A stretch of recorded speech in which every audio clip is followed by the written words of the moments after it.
다니엘서 2장 46절 한 절의 말씀입니다. 제가 가진 구약 성경 1235면에 기록되어져 있습니다.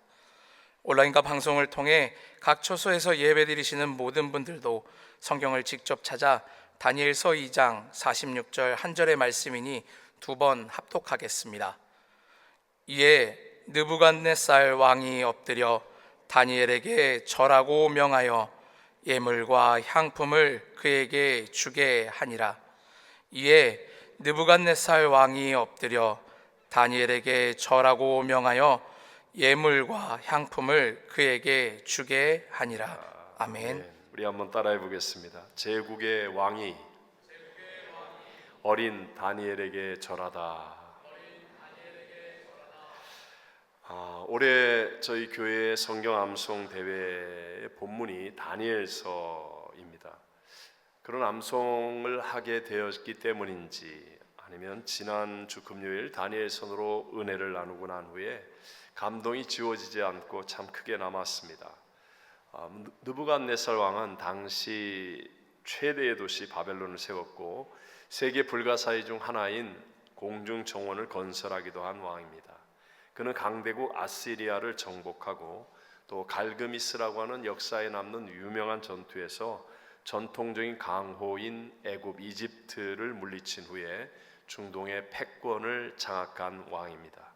갈그미스 전투 후에는 유다를 침략하여서 다니엘을 비롯한 유대인 포로들을 잡아갔으며 2차, 3차 예루살렘 침공으로 유다의 마지막 왕 시드기야를 붙잡아서 그의 눈앞에서 그의 자식들을 다 죽이고 그 다음에 그의 두 눈을 뽑고 포로로 끌고 갔습니다. 이런 절대 권력의 느부갓네살 왕이 잡혀온 포로 출신의 어린 청년에 불과한 다니엘에게 절을 하고 귀한 예물과 향품을 주었다라고 말씀합니다.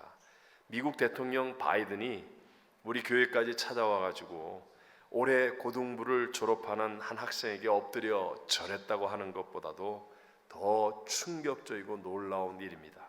함께 본문을 다시 한번 읽어보겠습니다. 이에 느부갓네살 왕이 엎드려 다니엘에게 절하고 명하여 예물과 향품을 그에게 주게 하니라. 여러분, 왜 이렇게 했습니까? 이에라고 말하죠. 분명한 이유가 있다는 것이죠. 그것은 바벨론 제국 안에 있는 그 수많은 지혜자들에게 자기가 꾸었던 비범한 꿈에 대해서 알고 해몽을 해달라 했는데 아무도 알 수가 없는 거예요. 그런 상황 속에서 그 지혜자들을 다 죽이려고 하는 그 순간 다니엘이라는 이 어린 청년이 나타나 하나님께로부터 받은 지혜를 가지고 그 왕의 꿈을 생각나게 해 주었고 또 미래의 일들에 대해서 정확하게 예언해 주고 해석해 주었기 때문이었습니다. 물론 그렇게 된 이유는 하나님께서 다니엘과 함께 하셨기 때문이었지요. 자, 지금 우리들도 바벨론과 같은 최고 선진국 미국 땅에서 이민자로 살아가고 있습니다. 언제나 우리는 마이너리티죠. 소수자로 증오 범죄의 대상이 되기가 훨씬 더 쉽습니다. 직장과 사업에서도 한계를 만날 때가 많고요. 그런 힘에 맞서서 싸우기에는 우리가 너무나 약한 존재인 것 같습니다. 요즘 우리 캘리포니아는 집세나 물가가 너무 오르고 또 불법이 흥하여서 사람들의 마음은 더 각박해지는 어려운 삶을 살고 있습니다. 이렇게 뭔가 저항할 방법조차도 없어 보이는 이러한 거대한 세상을 이길 수 있는 길이 있겠습니까? 오늘 다니엘은 그보다 더 힘들고 어려운 상황이었음에도 불구하고 이길 수 있는 믿음을 우리들에게 증거해주고 있습니다. 오늘 저는 제국의 왕이 어린 다니엘에게 절하다라는 제목으로 이 시대를 살아가고 있는 저와 여러분에게 주시는 두 가지 하나님의 은혜를 함께 나누고자 합니다. 첫 번째로 다니엘은요, 하나님이 역사의 주관자이심을 믿었다라는 것입니다. 다시 한번, 다니엘은 어떻게 믿었다고요? 하나님이 역사의 주관자이시다. 하나님이 역사의 주관자이시다 라고 믿었다라는 것입니다. 여러분, 일이 다 이루어지고 난 다음에 그것을 보고 믿는 것은 그것은 이해이지 믿음이라고 말할 수는 없습니다. 예를 들어 여리고성이 다 무너지고 난 다음에 하나님 살아계시네, 하나님이 역사하셨네, 이렇게 말하는 거, 이것은 누가 못하겠습니까? 그러나 눈에는 아무 증거가 안 보이고 귀에 들리는 소리가 없고 손에 잡히는 것이 없는데, 상황은 정말 어렵고 힘든데도 불구하고 하나님의 말씀을 믿고 순종했더니 그 다음에 놀라운 하나님의 역사들이 일어났다라고 한다면 이것이 바로 믿음의 역사이며 또한 하나님의 영광을 나타내는 일이 되는 줄로 믿습니다. 다니엘은요, 나라가 망해버렸어요. 나라가 망해버리고 포로로 끌려온 어린 소년입니다. 정말 연약한 존재이겠죠. 그럼에도 불구하고 포로로 잡혀와 있는 모든 소년들이 왕궁에서 먹어야만 하는 기름진 음식, 우상 제물이 되었던 그 음식을 거절하고 자신의 거룩과 순결을 지키겠다고 합니다. 결코 쉽지 않은 일이죠. 그런데도 불구하고 하나님의 말씀을 순종하기로 뜻을 정합니다.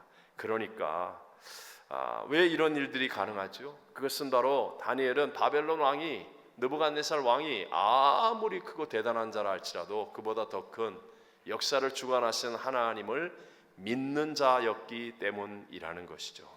그러니까 여러분, 하나님께서 그 다니엘을 도우셔서 환관장의 마음의 문이 열리게 하시고 다니엘서 1장 20절에 말하는 것처럼 지혜와 총명이 온 나라의 박수와 술객보다 몇 배나?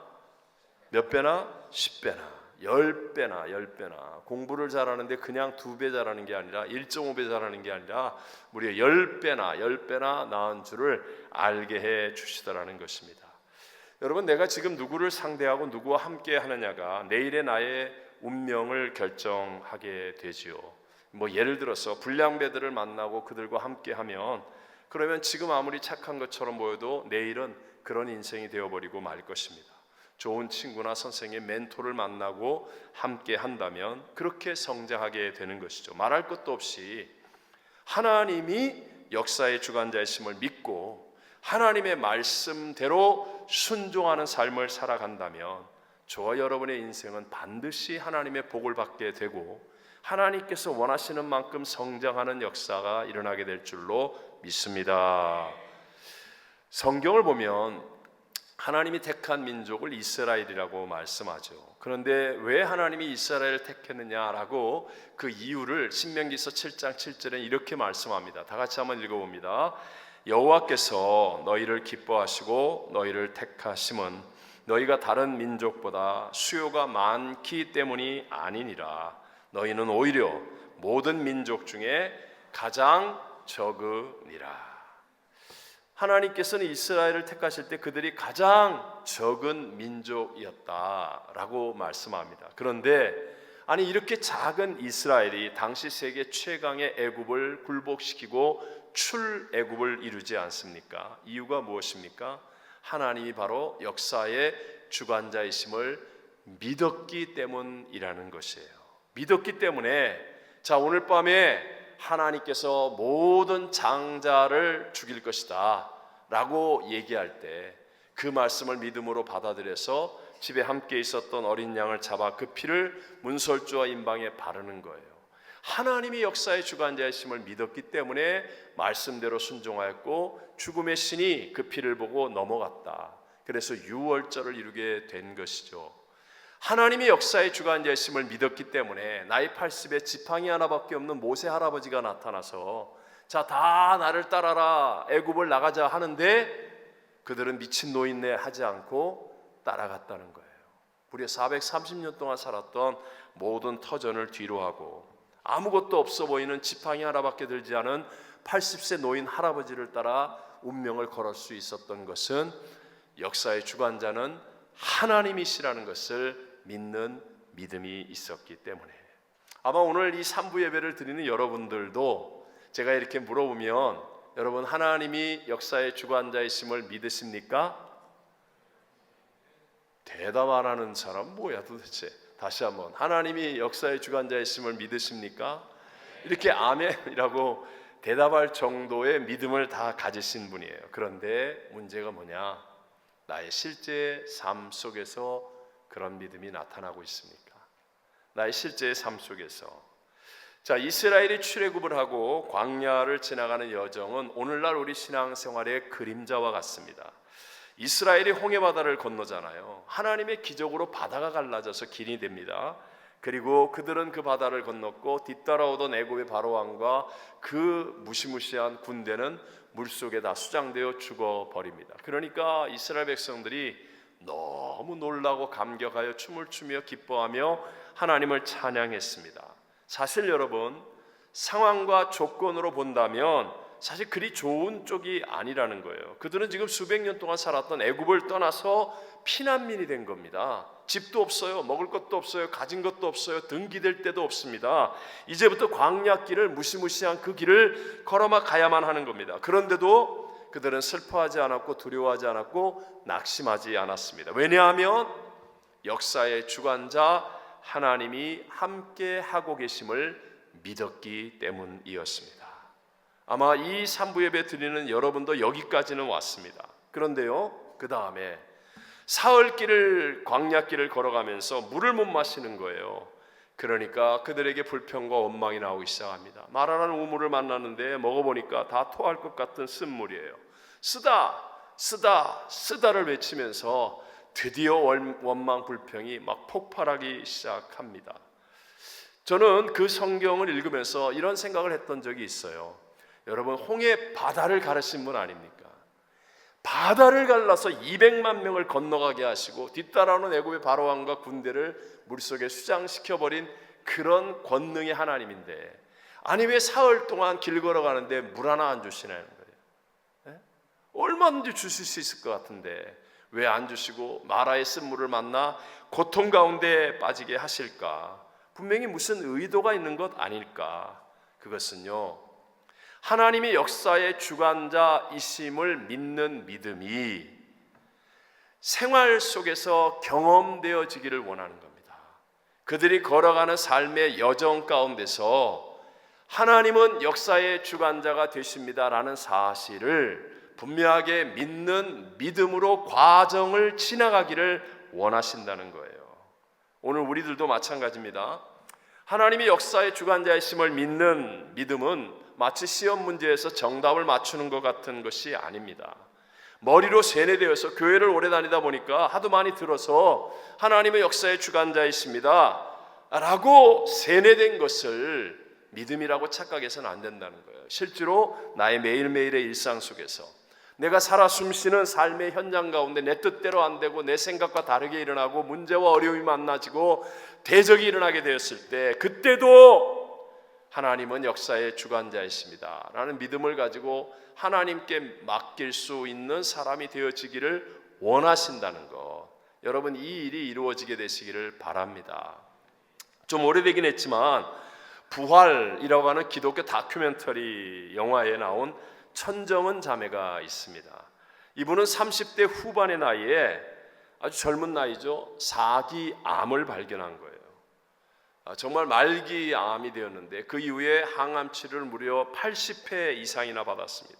매번 거의 꼬꾸라질 듯 아픈 고통 속에서 이 자매님이 주님이 나의 죄를 대신하여 십자가에 죽으셨고 부활 승리하셨다는 그 믿음을 붙들게 됩니다. 그리고 그 주님이 바로 나와 함께 하신다는 믿음이 확 들어오는 거예요. 믿어지는 거예요. 그리고 나니까 놀랍게도 죽음이 두렵지 않더라.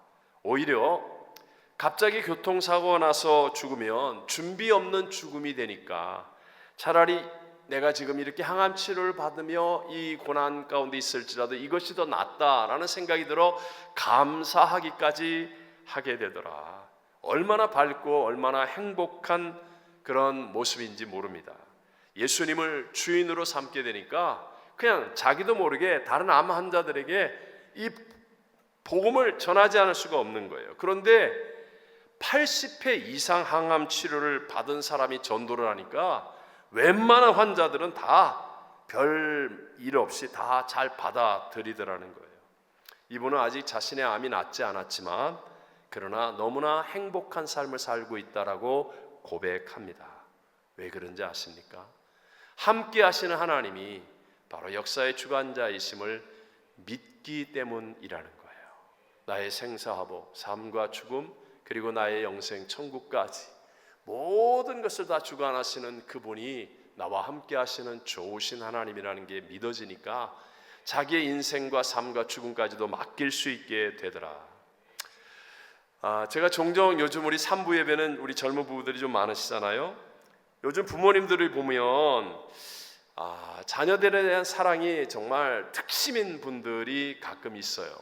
그래서 어떤 분들은 자녀가 너무 우상같이 보이고 아니면 자기가 자녀에게 하나님 역할을 하려고 하는 듯한 그런 모습을 보기까지도 하는 것 같아요. 종종 교회 학교에서 보면 혼자 또는 둘이 집에 있다가 교회 학교에 많은 아이들이 함께 어울리게 되잖아요. 그러다 보면 어떤 경우에는 많이 울거나 또는 다치거나 하는 일도 생길 수 있죠. 우리 교회는 이런 분이 없지만 다른 목사님들의 그 안타까운 이야기들을 들어보면 그런 경우가 생길 때 자기 애 밖에는 안 보이는 부모가 있대요. 그래서 자기 애가 운다, 자기 애가 다쳤다 그러면 앞뒤 전후 사정 제대로 알아볼 것도 없고 정말 수고하고 애쓰는 교육자나 교사들 그들을 당황하게 만들고 마음 아프게 만드는 막 그냥 난리법석을 피우는 일들까지도 생겨난다는 거예요. 자, 우리 정확하게 한번 얘기해 봅시다. 자, 애는 아프면서 크는 거예요. 아멘입니까? 애는 아프면서 크는 거예요. 앞으로 애 낳을 분들 명심하세요. 아프면서 크는 거예요. 또 울고 싸우면서 사회성이 자라나는 겁니다. 좀 애 때는 많이 울어야 돼요. 우리 최원현 지휘자님이 얼마나 소리가 좋고 이 우렁찹니까? 어렸을 때 사고를 많이 쳐서 많이 울어서 그래요. 이게 기정사실화 돼버리겠는데. 서로 싸우면서 자기 혼자밖에 모르는 아이가 맨날 자기 혼자 핸드폰 보고 놀이하고 게임하고 이러던 아이가 교회 와서 서로 막 싸우고 뺏고 뺏기고 울고 그러면서 사회성이 자라나는 것입니다. 만약에 여러분 자기 애만 귀하다고 하고 우리 애는 다치거나 사고도 나면 안 된다라고 한다면 그런 아이는 절대 엄마 품에서 놓아서는 안 돼요. 밖에 내보내서도 안 됩니다. 어떤 사람도 만나게 해서는 안 됩니다. 그리고 키워야 됩니다. 그렇다면 그런 아이들이 과연 다니엘 같은 인물이 되겠습니까? 만약에 그렇게 키울 것이 아니라고 한다면 하나님이 모든 역사의 주관자 되심을 믿으시고 하나님께 맡길 수 있게 되시기를 바랍니다. 여러분 맡겨야 돼요. 사업도 하나님께 맡겨야 남들이 볼 때는 어렵고 힘든데도 머리를 대면 평안하게 잠을 잘 수 있습니다. 이 마지막 시대에 이 무시무시한 세상의 삶, 하나님의 역사의 주관자 되심이 믿어져서 하나님께 맡기는 사람이 되어지면 오히려 하루하루를 성실하게 뜨겁게 열심히 감격스럽게 살아갈 수 있게 될 줄로 믿습니다. 크신 하나님께 맡길 수 있는 사람, 그런 사람이 바로 다니엘 같은 인물이 되어지고 끝까지 승리하는 믿음이 되어진다는 것을 믿게 되시기를 바랍니다. 두 번째로요, 다니엘은 하나님을 기쁘시게 하는 삶을 목표로 살았습니다. 다니엘은 어떤 삶을 목표로 살았다고요? 하나님을 기쁘시게 하는 삶, 하나님을 기쁘시게 하는 삶. 자, 다시 한번 다니엘은 지금 포로로 잡혀와 있는 상태예요. 그런데도 놀랍게 다니엘에게는 피해자 의식이 없습니다. 뭐가 없다고요? 피해자 의식. 또 자기 혼자만 안전하게 잘 살면 된다고 하는 안일한 생각도 하지 않습니다. 다니엘은요, 그 무시무시한 느부갓네살 왕의 권력도 두려워하지 않고 담대하게 우상에게 절하지 않는 하나님을 기쁘시게 하는 선택을 하는 사람이었습니다. 비록 사자굴에 들어가는 것을 뻔히 알고 있으면서도 불구하고 하나님을 기쁘시게 하는 기도의 삶을 선택하는 삶을 살았습니다. 여러분, 이렇게 하나님을 기쁘시게 하는 삶을 살겠다고 하면 매 순간마다 어느 쪽이 하나님을 기쁘시게 할까? 하나님을 기쁘시게 하는 삶을 살겠습니다라고 하면 나의 시선과 초점이 누구를 향하게 될까요? 하나님을 향하게 되는 거예요. 사람을 하나 만나도, 작은 일을 해도, 어떤 사건이 땅 생겨도 하나님을 기쁘시게 하겠다라고 결심하는 사람은 언제나 마음의 시선과 초점이 하나님을 향하게 되어 있어요. 그러니까 자기도 모르는 사이에 하나님의 영향력이 나타나기 시작하는 겁니다. 문제보다 크시고 대적보다 크신 하나님의 은혜가 흐르는 거예요. 하나님을 기쁘시게 해야지 하면서 시선과 초점을 하나님께 두고 있기 때문에 나도 모르게 시간이 지나면 지날수록 점점 하나님의 것으로 풍성해지고 하나님이 주시는 승리를 누리게 될 줄로 믿습니다. 거기에 비해서 율법주의 아니면 행위주의 아니면 형식주의 이런 신앙이 되어지잖아요. 그러면 시선과 초점이 언제나 자기에게 있습니다. 내가 이런 거 한 사람이야. 나 이런 거 지키잖아. 내가 이런 일을 했다니까. 그러면서 알게 모르게 시선과 초점이 자기에게로 향하는 거예요. 이런 사람은 자기 치장, 자기 만족 또는 자기 자랑은 반짝하고 나타낼 수 있지만 자기의 수준과 한계를 벗어나지 못하는 거예요. 그러니까 포장과 치장은 좀 잘해서 순간적으로 멋있고 괜찮고 이렇게 보일지는 모르지만 시간이 지나도 하나님의 능력이 나타나지 않습니다. 갈수록 좋아지는 하나님의 역사가 일어나지 못하게 된다는 것이죠. 다니엘이 어떤 사람입니까? 그는 지금 나라가 망해서 포로로 잡혀왔는데도 피해자 의식이 없습니다. 피해자 의식을 갖지 않고 하나님을 기쁘시게 하는 삶을 목표로 사는 거예요. 그러니까 하나님의 능력이 그에게 임하여서 그 어떤 사람보다 결국은 뛰어난 사람이 되어지고 끝까지 승리하는 삶을 살게 된 줄로 믿습니다. 여러분 기억하십시오. 지금도 우리를 도둑질하고 죽이고 멸망시키는 원수마귀가 우리에게 던지는 함정 중에 가장 큰 함정 가운데 하나가 바로 나 자신이 피해자라고 믿게 만드는 거예요. 자꾸 피해의식을 주는 거예요. 여러분 피해자 코스프레에 빠지면 나는 잘못한 사람이 아니라 피해를 당한 사람이기 때문에 나는 억울한 것이지 보상이 필요한 것이지 나는 잘못한 게 없어 이렇게 생각해요. 이렇게 되면 어떻게 되죠? 회개가 안 나옵니다. 자기는 잘못한 게 없다고 생각하니까 회개가 안 나와요. 변화와 성장이 일어나지 않습니다. 자, 예수님 우리를 구원하기 위해 인간의 몸을 입고 이 땅에 오셨습니다. 근데 결국은 세리와 창기들을 만나고 그들과 함께 하십니다. 왜냐하면 이 사람들은 자기가 죄인됨을 인정하는 사람들이었기 때문에, 그래서 이 사람들에게 구원이 일어나고 변화가 일어나고 놀라운 새 역사들이 일어날 수 있게 되더라는 것이죠. 우리가 잘 아는 요한복음 4장의 수가성 우물가의 여인도 마찬가지죠. 처음에는 이 여인도 피해자 의식에 젖어 있습니다. 그러니까 예수님이 만나 물을 좀 달라고 하니까 아니 유대인으로 당신이 왜 사마리아 여자인 나에게 물을 달라고 하냐고 따지듯이 묻습니다. 자기 자신을 사마리아인 즉 차별의 피해자로 만들어 놓는 거예요. 그래서 피해자 의식에 사로잡혀서 막 이렇게 왜 날 자극하느냐고 덤벼드는 태도를 가지는 거죠. 더 이상 대화가 안 됩니다. 그때 예수님께서는 갑자기 내 남편을 데려오라 말씀하시니까 남편이 없다고 대답하지요. 그러자 예수님께서는 꿰뚫어 보시고 이전에 5명 있었던 그것도 내 남편이 아니다 라고 하시면서 남편이 없는 말이 맞다고 인정하십니다. 그러니까 이 말로 인해서 여자는 자기가 피해자의 자리에서 죄인임을 깨닫는 자리로 옮겨집니다. 그러니까 피해자의식이 깨어지고 죄인이라는 생각을 갖는 순간에 예수님을 메시아로 만나게 되고 구원을 체험하게 되고 나가서 자기를 알고 있는 많은 사람, 비난하는 사람들까지도 은혜의 자리로 이끌어내는 새 역사를 만드는 운명이 변화되는 여인이 되어지더라는 것입니다. 남미든지 북미든지 인디안들이 있습니다.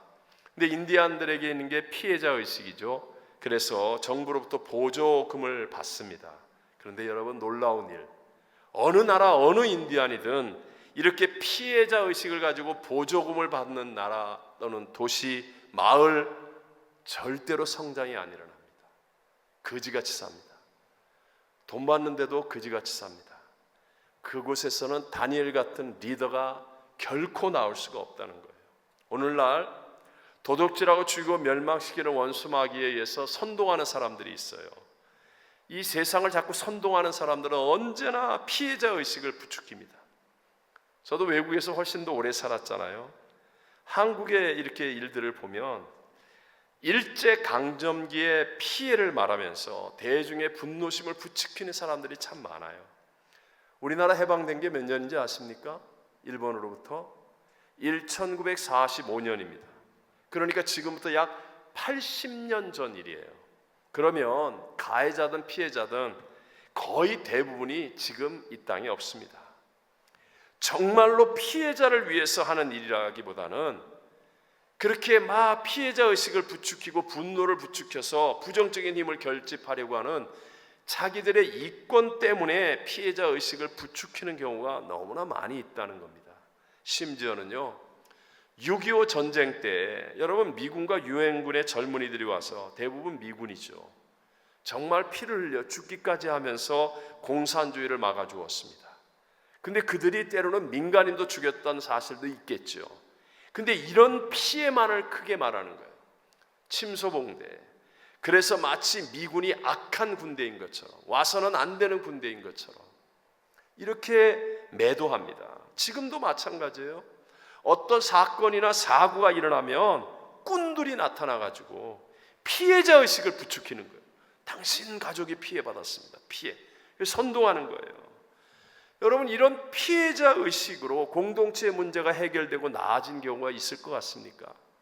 없습니다, 여러분.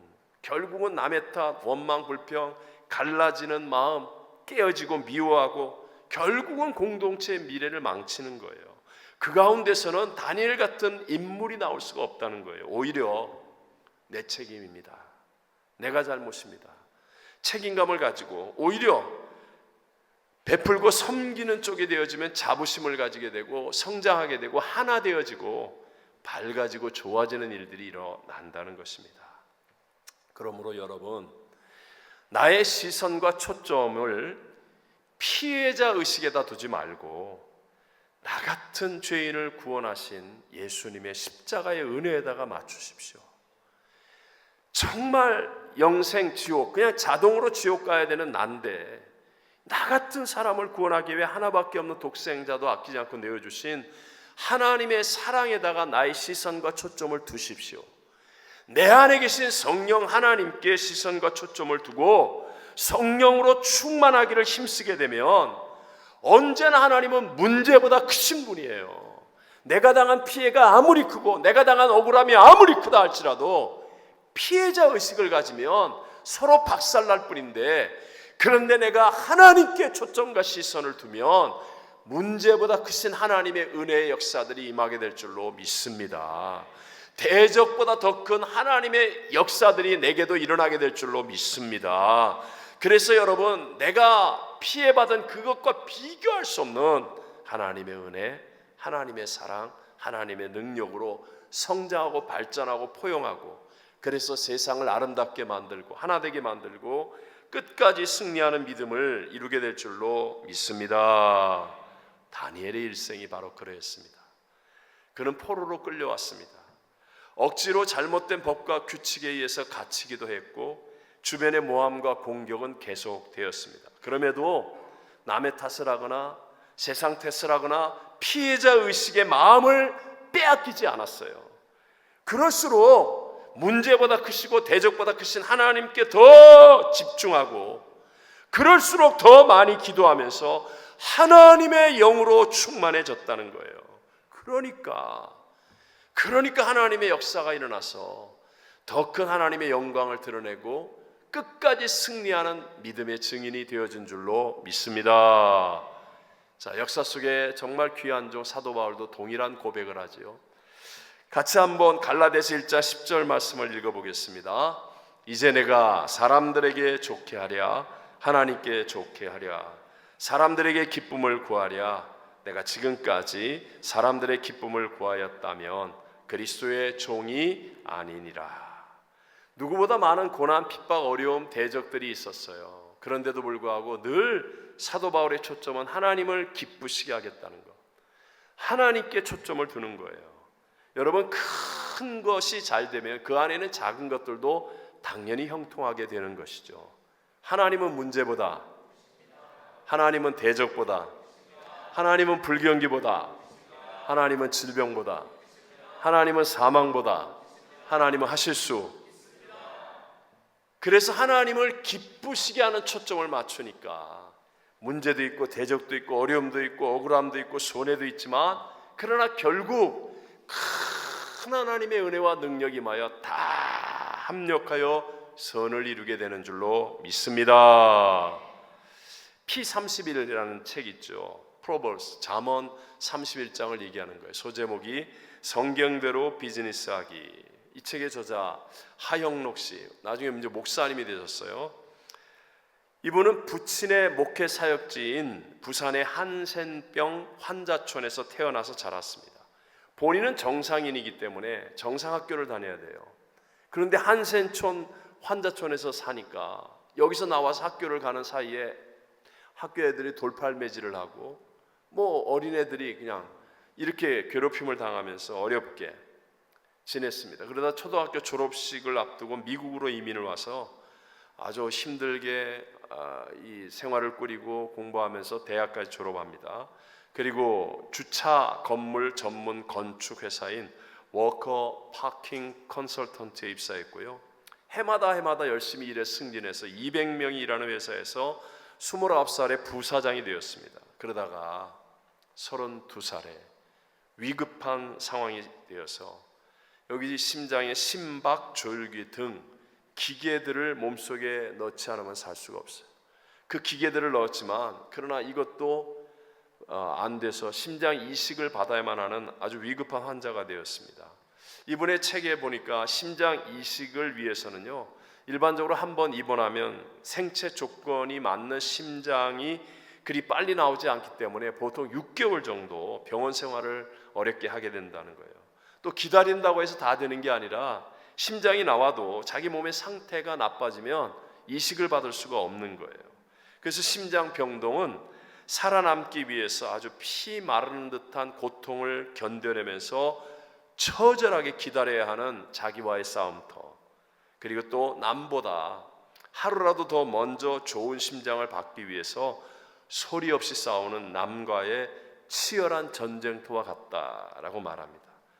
그렇게 2년이나 기다린 심장을 드디어 이제 이식하게 되었습니다. 아주 좋은, 세상 말로 좋은 심장이 와서 이제 본인이 이식을 하게 되었는데, 그때 마침 헬기로 실려온 옆 병실에 누워있는 여인이 당장의 심장을 이식하지 않으면 이틀 안에 죽을 것이라는 의사의 말을 듣게 됩니다. 주님을 만난 하영록 씨가 어느 것이 하나님을 기쁘시게 하는 것인가 간절히 기도하다가 그 젊은 환자에게 너의 심장을 주라 라는 주님의 음성을 순종하기로 결심합니다. 그래서 심장을 양보하는 거예요. 여러분, 지금 남의 얘기니까 쉽게 들리죠? 여러분의 이야기나 여러분 가족의 이야기라고 해보십시오. 내 남편이, 내 아빠가, 내 가족이 결코 쉬운 일이 아니라는 거예요. 그리고 이 심장 이식을 양보하고 난 다음에 자신은 일주일 만에 사경을 헤매기도 합니다. 근데 하나님께서 그를 살려주시죠.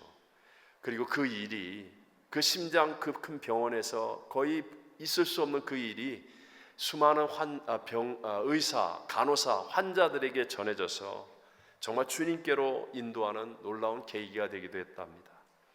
자, 이분이 나중에 이제 회사를 설립하고 이렇게 하는데 너무 잘 되는 거예요, 회사가.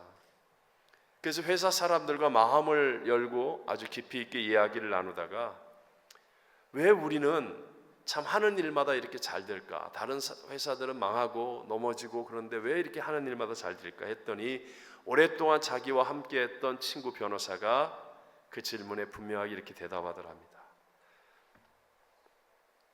하나님의 은혜가 당신에게 있기 때문입니다. 그 말을 듣게 되었다는 그 간증이 저는 굉장히 마음에 깊게 남았습니다. 하영록 목사님은요, 자기가 심장을 이식해야만 살 수 있다는 그 때로부터 시작해서 매 순간마다 하나님께 favor in your eyes, 하나님 보시기에 이것이 기쁨이 되겠습니까? 늘 물었다 그래요. 늘 물었다 그래요. 하나님, 이 일을 하는 게 favor in your eyes, 하나님 보시기에 기쁘십니까? 이렇게 하는 것이 하나님 보시기에 기쁘시겠습니까? 이렇게 물었다고 합니다. 끝까지 승리하는 그리스도인이 된다는 것 결코 쉬운 일이 아닙니다. 한 번 은혜를 받는 것과 달리 끝까지 이기는 자가 되고 갈수록 잘 되는 그리스도인이 되는 것은 눈앞의 작은 이익 또는 어떤 편함보다도 하나님 보시기에 기쁨이 되는 쪽을 선택할 수 있는 사람, 여러분 이 사람에게 주어지는 축복임을 믿으시기 바랍니다. 근데 여러분, 사실 저도 이렇게 설교하지만 이게 쉬워요, 어려워요? 어렵습니다. 우리 모두는 다 죄성을 가지고 있는 죄인이잖아요. 머릿속으로는 하나님을 기쁘시게 해야지. 그런데 당장의 눈앞에 펼쳐지는 어떤 이익권, 편리함, 화나는 일, 그러면 하나님이 기쁘시게 하는 게 어디 있어요? 그냥 내 성질대로 하려고 하는 본능이 있잖아요. 그래서 기도해야 하는 거예요. 그래서 기도해야 되는 거예요. 그래서 기도가 쌓여진 사람이 끝까지 이길 수 있는 사람이 되어지는 것입니다. 제가 이 설교 준비하면서 그런 생각했습니다. 제가 깜짝 놀랐어요. 저번에 지난주에 우리 담임 목사와 함께하는 창조과학 여행 신청을 했는데 세상에 그렇게 빨리 50명이 넘는 사람들이 순식간에 신청을 하고 돈까지 다 냈다는 거예요. 그래갖고 지금 웨이팅 리스트가 얼마나 많은지 몰라요. 와, 돈까지 다 냈다는 얘기에 제가 아주 그냥 충격. 아니, 그 3부 예배 끝난 다음에 가신 분은 아예 신청이 안 됐어요. 웨이팅 리스트가 됐어요. 그러면서 그게 나쁘다는 거 아니에요. 그러면서 이 설교를 준비하는데 탁 드는 생각이, 담임 목사와 함께하는 창조과학 여행 가는 데는 1등으로 신청했는데 청소년 연합 수련회 봉사는 아직도 고민하고 있다면, 그렇다면 이게 과연 favor in your eyes, 하나님께 기쁨이 될까? 그런 생각이 정직하게 탁 드는 거예요. 오늘 우리 여러 사람이 타는 버스를 타고 기도원을 가고 오는 분들 계시죠? 그런데 꼭 그렇게 여러 사람이 타는 버스를 타보면 그냥 자기 고집 피우는 사람이 있어요. 다 그리스도인이에요. 예수 믿는 형제자매예요. 그런데도 자기 목소리를 높이고 부정적인 말을 하고 남을 불쾌하게 만드는 일도 서슴지 않는 것. 그렇다면 이게 과연 favor in your eyes, 하나님 보시기에 기쁨이 될까? 이렇게 하면 될까? 그런 생각을 하게 되지요. 근데 거듭 말씀드리지만 내 힘으로는 안 되기 때문에 기도해야 하는 것입니다. 기도하는 사람만이 이 일이 가능하고 끝까지 이기게 됨을 믿게 되시기를 바랍니다. 그래서 오늘과 같은 날도 우리가 기도 동산에 올라가서 합심하여서 전심으로 기도하는 거예요. 그러면 비록 내 눈에 보이지 않지만 성령 하나님께서 우리에게 역사하셔서 우리를 인도하여 주시는 겁니다. 그럴 때 여러분, 세상에서 누릴 수 없는 그런 싸구려가 아닌 정말 참된 기쁨, 감격, 눈물, 이런 것들이 여기서부터 체험되어지는 거예요.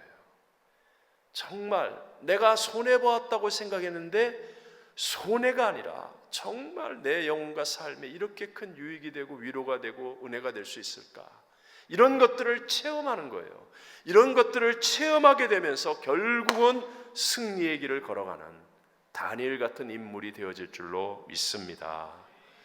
당대 세계 최고 제국의 느부갓네살 왕이 포로로 잡혀온 어린 다니엘에게 절을 하면서 그를 높였습니다.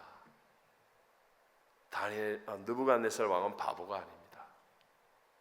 그 이유가 있습니다. 비록 다니엘이 나이가 어리고 힘이 없는 포로 출신이라 할지라도 하나님이 역사의 주관자이심을 믿는 믿음이 있었기 때문이라는 것입니다. 뿐만 아니라 다니엘은 사람을 두려워하지 않고 세상을 짝하지 않고 하나님을 기쁘시게 하는 삶을 목표로 살았던 사람이기 때문에 그 큰 하나님 안에서 인생의 작은 모든 것들이 다 잘되고 합력하여 선을 이루는 승리의 사람이 되어진 것입니다.